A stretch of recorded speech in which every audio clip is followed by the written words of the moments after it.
আমাকে কি জানি দেখাচ্ছে বিটিএস না কি জানি একটা বিটিএস কি জানি 4-5টা ছেলেকে দেখাচ্ছে। আমি বললাম যে এগুলো মেয়েদেরকে মেয়েগুলো কোথা থেকে আসে, মেয়েরাকে ছোট করছে, বলে হুজুর মেয়ে না এগুলো ছেলে। দেখেন এগুলো ইহুদি নাসারাদের কালচার, যার যার বিষয়, আমি কাউকে ছোট করছি না। সে মানুষ হিসাবে যাক, তার যেটা মনে করে সেটা। আমরা তো মুসলমান, নবীর উম্মত, আমাদের স্টাইল তো হবে রাসূলুল্লাহর মতো, ঠিক না?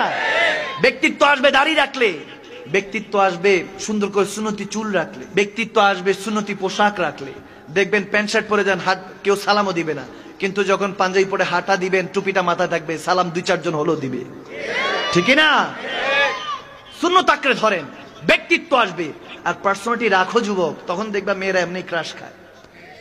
পার্সোনালিটি নেই, মেয়েরা দূর মাইয়া হিজলার মতো দেখা যায়, ঠিক কিনা? মা বোনরা, আর মা বোনদের চোখ হেফাজত করতে হবে। ভাই বাবাদেরকে বলছি, চোখ হেফাজত করতে হবে। যদি বলেন হুজুর চোখের হেফাজত করতে পারি না, এমনি তো যে অবস্থা, সোশ্যাল মিডিয়া তো অর্ধেক আমাদেরকে এমনি উলঙ্গ বানিয়ে দেয়, ঠিক না? তো হুজুর চোখের হেফাজত কিভাবে করবো? ইমাম গাজ্জালী রাহমাতুল্লাহ আলাইহি চোখের হেফাজতের জন্য এক যুবক আসলো ইমাম গাজ্জালী রাহমাতুল্লাহ আলাইহির কাছে, এসে বলতেছে, ইয়া ইমাম, আমি চোখগুলির হেফাজত করতে চাই, কোনোভাবে হেফাজত করতে পারি না, কি করতে পারি? ইমাম গাজ্জালী বলতেছে, এক গ্লাস আনো।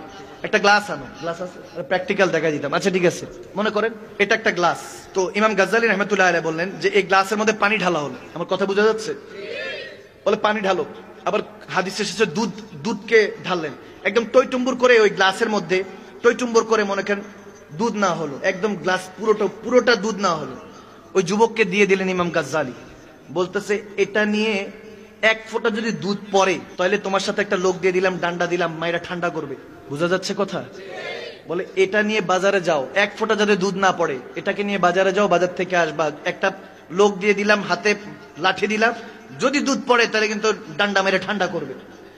ওই ছেলে যুবক করলো কি চাইলাম হুজুর কাছে, আর কি দিল? আস্তে করে আস্তে আস্তে আস্তে আস্তে বাজারে গেল। কত লোক, কত কিছু, কিসের কোনো কিছু পাত্তা নেই, মায়ের ডরে আস্তে করে গেল, আস্তে করে আইসা হুজুরকে দিয়ে বলতে, হুজুর নেন, কি চাইলাম আর কি দিলেন? বলে কি ব্যাপার, পানি পড়ছে? বলে না হুজুর, বাইচা গেছি, যে বড় ডান্ডা দিছে, মায়েরা তো ঠান্ডা করে দিত, ঠিক না? এমন ভয় পাইছে। তখন ইমাম গাজ্জালী রাহমাতুল্লাহ আলাইহি বলেন, যুবক, 1 ফোঁটা পানি দুধ পড়ার জন্য ভয়ে ওই লোকের মায়ের খাবা, এই ভয়ে তুমি দুনিয়ার এই দুধটাকে হেফাজত করলা, কিন্তু ইমানকে হেফাজত করলা না। তুমি আমাকে বলছো চোখের হেফাজত কিভাবে করতে হয়?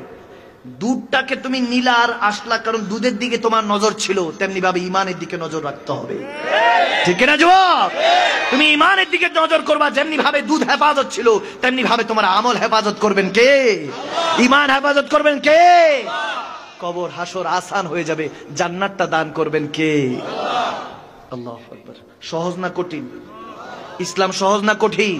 আওয়াজ দেন, সহজ না কঠিন? সহজ। এক সিএনজির মধ্যে লেখা দেখছিলাম, বুঝলেই সোজা, না বুঝলেই বোঝা। আওয়াজ দেয় না?